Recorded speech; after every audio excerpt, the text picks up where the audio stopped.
आज दिवसभर सरकारच्या निर्णयाची वाट पाहणार। अल्टिमेटमवर जरांगेंचं मोठं विधान, अन्यथा 288 उमेदवार 100% पाडण्याचाही दिला इशारा। अजित पवार दिल्लीला रवाना, भाजपच्या वरिष्ठ नेत्यांची घेणार भेट, मंत्रिमंडळ विस्तारावरही चर्चा होणार। साम टीव्हीला सूत्रांची माहिती।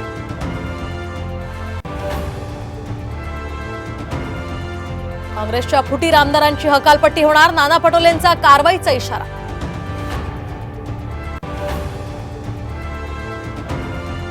काँग्रेसच्या फुटलेल्या 7 मतांबद्दल आश्चर्य नाही, ते आधीच फुटलेले होते। संजय राऊतांचं वक्तव्य, तर फुटलेल्या त्या आमदारांना 2 एकर जमीन दिल्याचाही दावा।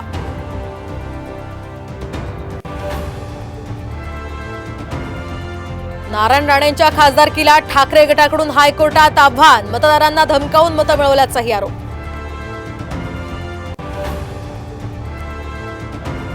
आणि सर्व पक्ष स्वतंत्र लढल्यास सर्वाधिक फायदा भाजपला, मुख्यमंत्री पदासाठी कुणाला पसंती?